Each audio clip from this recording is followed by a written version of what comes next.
This is Movie Recapped here. In this video, I will recap one of the crime/drama films from 2006, titled, Righteous Ties.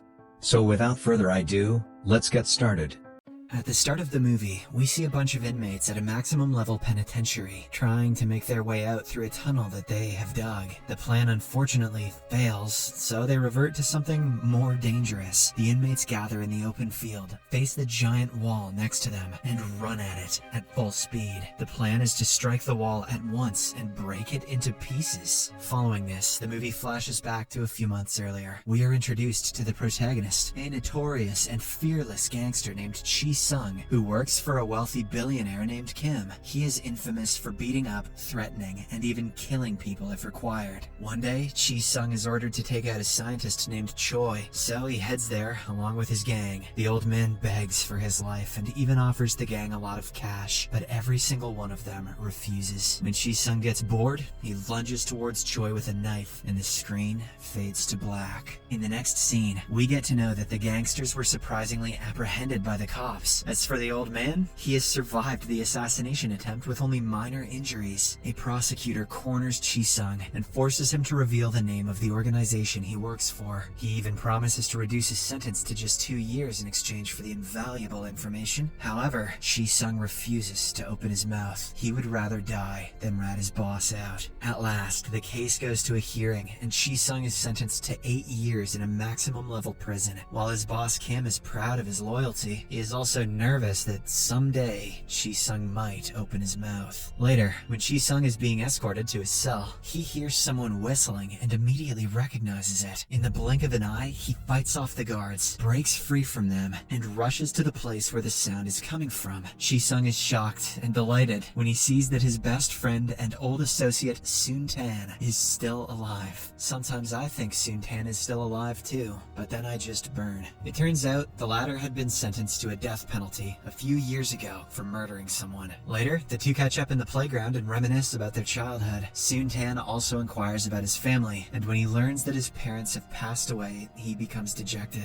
Nonetheless, he is hopeful that someday he will get out of this desolate place. During the lunch break, Sung meets several other prisoners who have heard stories of his bravery and loyalty. They promise to help him with anything he wants in the prison. But the group's conversation is cut short when the local bully gang arrives there and warns the newbies to keep quiet. Sung stares at the leader for a while, but he doesn't react at the moment. Elsewhere, Kim goes to meet Choi at the hospital and proposes that they do business together. The latter is unaware that he was almost assassinated by the same person sitting next to him, so he agrees to the deal. He has one catch though. Since he was humiliated by Sung earlier, he wants him dead. So, Choi asks Kim to kill the notorious gangster by the end of the week. Hearing this, Kim is caught in a serious dilemma. On one hand, Sung is his trusted accomplice, and on the other hand, he wants to seal the deal at any cost. After a bit of deliberation, he eventually goes with the second option and agrees to assassinate his own right-hand man. Later, he visits Sung in the prison and falsely assures him that he is doing everything he can to secure his release. Our protagonist quickly buys into the deceit and becomes happy that his boss cares for him. He then reveals that Soon Tan is alive and well in the prison. For certain reasons, this doesn't make Kim happy, indicating that the two had some sort of beef in the past. In the meantime, we are introduced to another one of Sung's close friends and fellow gang members, Ju Jung. He visits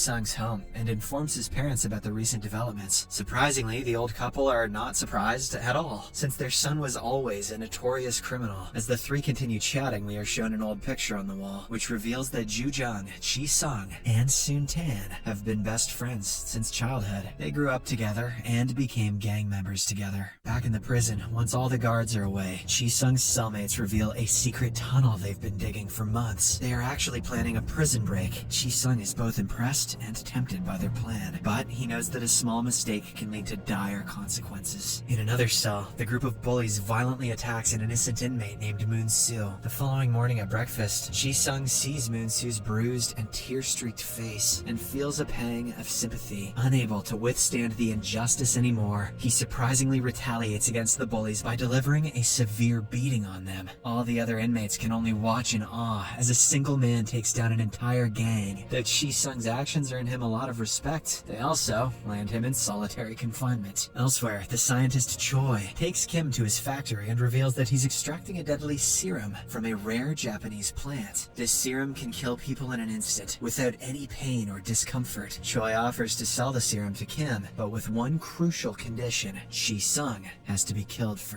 That night, a group of men violently invade Chi-sung's parents' home, brutally beat them, and run away. In the morning, one of Kim's henchmen approaches the bullied inmate Moon-soo and offers him money to kill Chi-sung. However, Moon-soo feels a sense of indebtedness towards Chi-sung and is torn between his loyalty and the temptation of quick cash. Elsewhere, Kim's rival gangster, Bong Sheik, pays him a visit. That's a sick name. It is revealed that he has become handicapped after Chi-sung stabbed him in the legs 7 times. So now, he's seeking revenge. As the first act of retaliation, he sent his men over to Chi-sung's house and brutally attacked his parents last night. Ju-jung, who is also there, hears about this and immediately rushes to the old couple. Fortunately, they are still breathing, so Ju-jung takes them to the hospital for medical attention. The following day, Chi-sung's girlfriend visits him in the prison and reveals that his parents have been attacked. The devastating news engulfs Chi-sung in a whirlwind of emotions. But little did he know that more trouble is about to come his way. That evening, as he is slowly walking towards his cell, Moon-soo suddenly appears from behind and stabs him. However, instead of fighting back, Chi-sung remains calm and tells him to run away. It appears as if he is slowly going to pass away, but in the nick of time, some guards find him and rush him to the hospital. In the meantime, Ju-jung learns about the attack and also gets to know that his boss was behind it. Enraged, he tries confronting Kim, but his friends stop him, saying it's a bad idea. Following this, Ju-jung makes his way to the hospital to visit Chi-sung, who has regained consciousness and is recovering well. As they catch up, Chi-sung is informed about his boss's heinous plan to have him killed. Although he is disappointed by the revelation, he is not entirely surprised, as he has always known that Kim would betray anyone for his own benefit. Later, Ju-jung returns to work and tells his boss that Chi-sung is still unconscious, hoping to buy more time and keep his friends safe from further harm.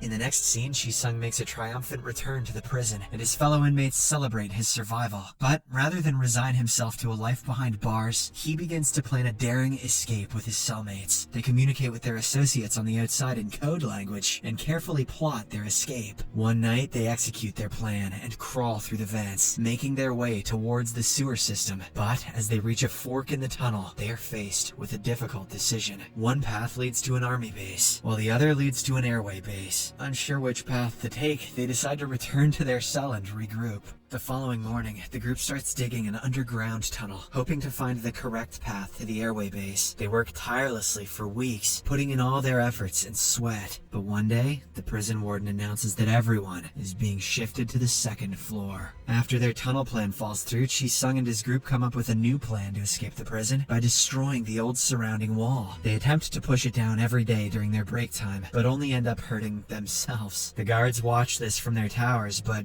only make fun of them, knowing that their efforts are futile. However, one day, unbeknownst to all of them, the wall finally starts cracking. Meanwhile, Ju-jung and his fellow gang members are in the countryside, playing with their new weapons. When Ju-jung fires a shot in the air, it accidentally hits a plane flying overhead, causing it to spiral out of control. Out of all the places, it crashes right outside of the prison. As the wall breaks from the impact, Chi-sung and his friends make a run for it, and many other inmates follow suit, resulting in chaos inside the prison. Over half of the prisoners manage to escape, including Chi-sung and his 4 friends. In no time, the news of the prison break becomes national headlines, and Kim's gang also learns of it, making him nervous. Meanwhile, Chi-sung and his group hide inside a photo studio and take the owner hostage, so as to evade the police. They also manage to steal clothes from a nearby dry cleaner and change into them to avoid being recognized. As they watch the news, they learn that one of their gang members, who is caught by the police, has revealed their gang's name as Love and Friendship.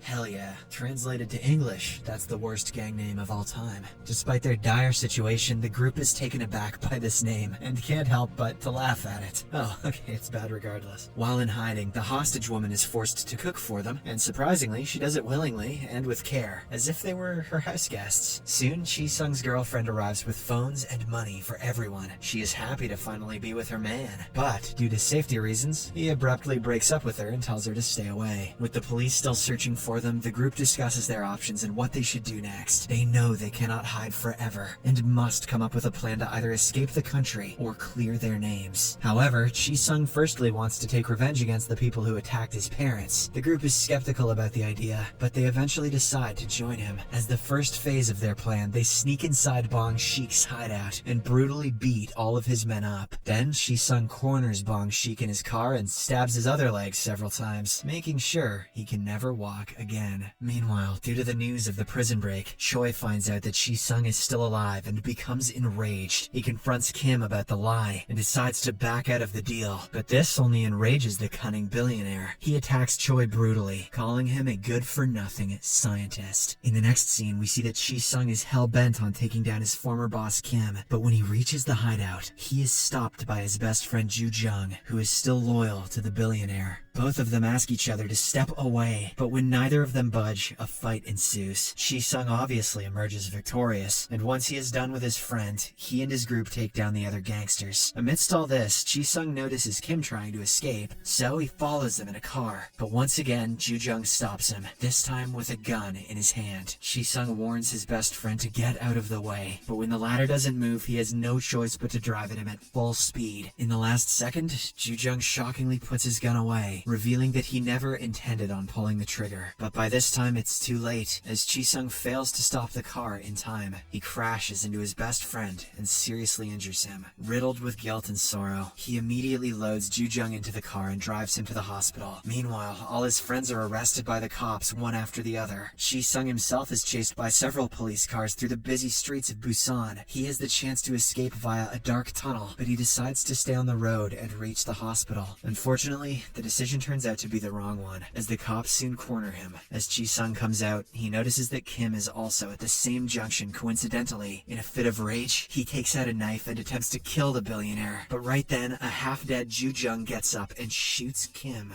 to death. For his actions, he is shot multiple times by the cops, but at least he saved his best friend from further trouble. The screen fades to black as we hear Chi-sung saying, "I'm sorry, Ju Jung. I'm sorry for everything." Thanks for watching. Please hit the subscribe button so you never miss an update.